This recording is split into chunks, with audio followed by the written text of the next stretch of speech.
Welcome back to the Jonestead. I'm Mary. Today is Sunday, January 18th, 2026. And yesterday at high noon, Abigail Spanberger was sworn in as the 75th governor of Virginia. And she did not waste any time, which I didn't expect that to happen, and immediately signed 10 executive orders. And I'm not going to go through all of them. I'm going to highlight a few, but I'll put a link to them in the comments below if you would like to go reference them.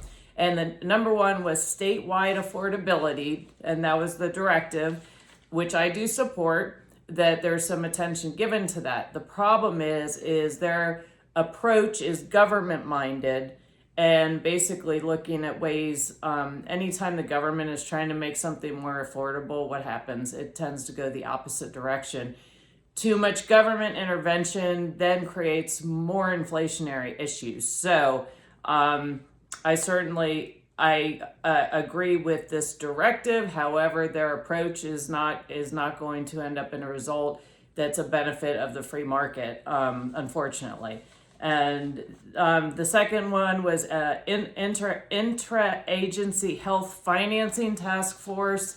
And basically, it seems like some of it is there is streamlining within the departments, but it also, in the reading of it, it seems like they're just looking for more ways to get more federal financing for their federal financing to support their healthcare programs.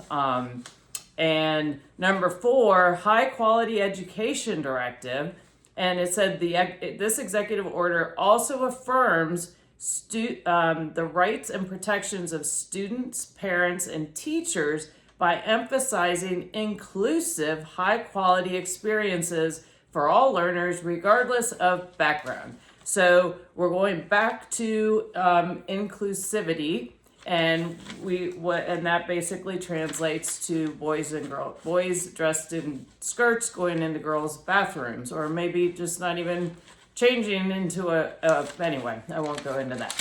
But unfortunately, that is the direction this is going to be going, and it's going to be protecting people to kind of do whatever they want and disregard the rationale that you should not have boys in the girls' locker rooms.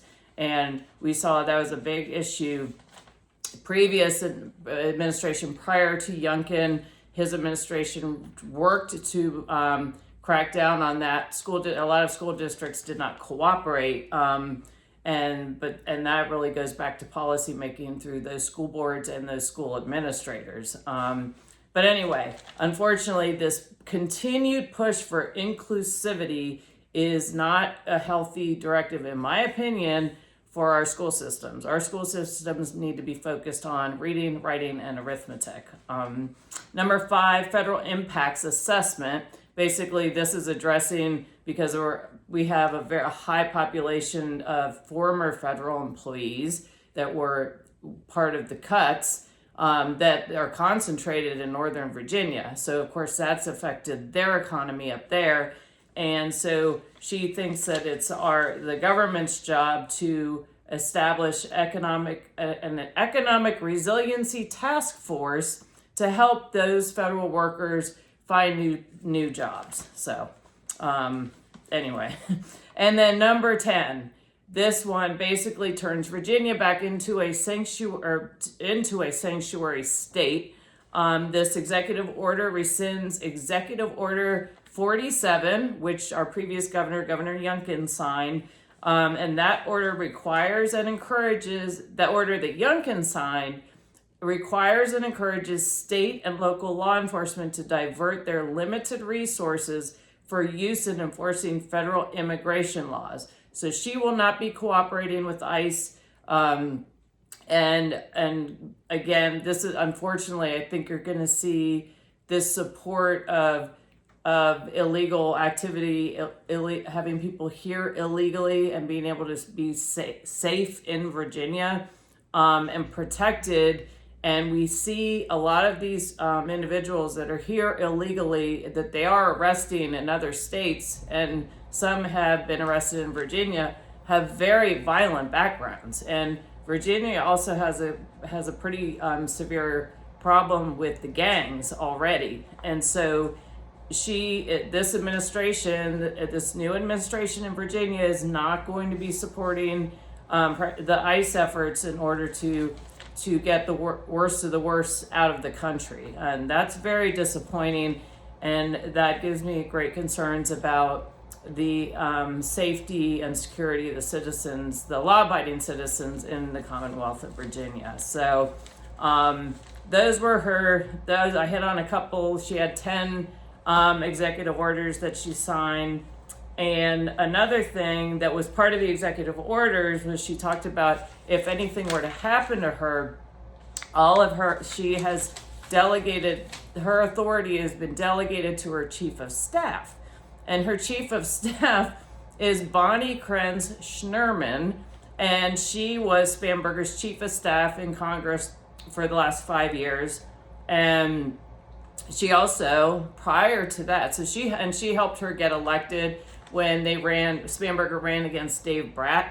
And Dave Bratt, I've always been a huge supporter of. I thought he was a fantastic congressman, very fiscally conservative, and very much focused on the Constitution, which is rare these days, obviously. And so, unfortunately, when she ran, the Republicans kind of pulled back their support for Dave Bratt for whatever reason. And I remember going up to door knock for him, and I could not believe that there were no yard signs. It was almost like we're handing it over to Spanberger. So anyway, that's why I have additional kind of frustrations that Spanberger has been provided these. She's kind of been anointed, if you will. Anyway, her chief of staff, going back to Bonnie Krenz Schnerman, she also previously served as a senior policy advisor at the White House Domestic Council under President Barack Obama, and before that managed a national malaria program in Tanzania for guess who? The Clinton Health Access Initiative.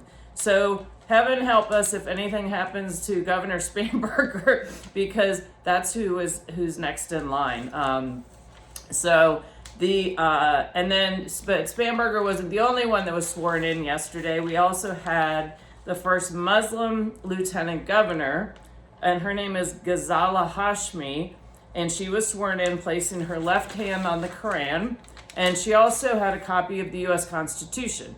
And her office said quote, the use of both texts was meant to reflect the nation's founding legal framework, a commitment to religious freedom and diversity of the Commonwealth.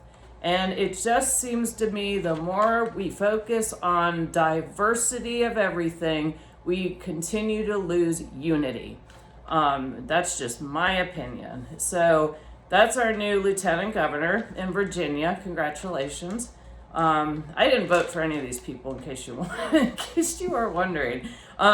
Also, Attorney General Jay Jones was sworn in. He also wasted no time and announced sweeping set of legal actions just hours into his new position. So pretty much everything Jason Vieira has implemented, he's probably going to overturn. He is withdrawing Vieira's agreement with the DOJ to stop Virginia's in-state tuition policies for immigrant and undocumented students. So basically, they were providing in-state tuition, but also financial aid for students and they didn't even find out, they did not, what's the word I'm looking for, without having them document whether or not they're here legally or not. And so guess what, we'll be funding that now.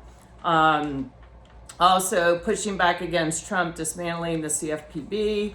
And then he's also announced lawsuits. Let's see here. Oh, I also forgot to mention Governor Spanberger has announced board appointments for Virginia. And she appointed our former governor, Ralph Northam, to the board, the VMI board. And if you remember, Northam was governor prior to Youngkin. And he is he's a pediatrician, but also supported infanticide. So he's on the board of BMI. They always continue to get rewarded, don't they? But anyway, going back to Jay Jones, lawsuits Virginia will join. I'm sure y'all can even just imagine. California versus Trump and Washington versus Trump. Both suits attempt to block President Trump's executive orders to overhaul U.S. elections, including requiring, heaven forbid, proof of citizenship and demanding all mail-in ballots by election day. Well, we can't have that, can we? So he won't support anyone who has any question about any election activity or ballot indiscrepancies in the Commonwealth of Virginia. And let's see here. Massachusetts versus U.S. Department of Education. The lawsuit looks to block a federal ban that bars some nonprofit organizations from the Public Service Loan Forgiveness Program. And then, of course, he's going to push back against the newish guidance on the issuance of SNAP benefits. And Washington versus Trump and New Jersey versus Trump. Both suits attempt to block Trump's efforts to end birthright citizenship. And let's see here. So, and I'll link this also below in the comments, and you can go and read in more detail what our new Attorney General in Virginia, Mr. Jay Jones, is going to be focusing on for the benefit of the Commonwealth of Virginia.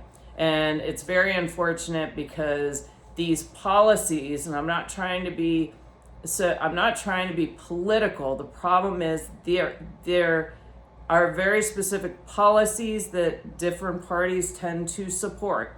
And these individuals support policies that are very big government minded, and they are going to raise taxes, and they're going to be very expensive. And unfortunately, you're going to create a less safe Commonwealth because you're going to be rewarding people for being here illegally and not enforcing laws. And so, I mean, the new Attorney General, what you can look into it yourself, just a couple years ago, was going, I think it was 120 miles an hour on 64, and somehow that got dismissed. So you're a lack of accountability and law and order, and then you're probably going to see these green initiatives coming back, where then you have carbon taxes likely implemented, and you also have, and we have a perfect storm in Virginia. We also have our General Assembly is very big government minded. I'll just put it that way. So the Democrats have a very large majority in the General Assembly right now, and so they will take it, and they will not hesitate to use it. And it is unfortunate because most of Virginia is much more moderate. We have seen significant shifts over the years, particularly since, I'd say it started about 2012 was really evident in my area around 2015, where people were moving here. I think a lot of it was deliberate in order to shift the voting blocks in Virginia. And they were successful at doing it also. But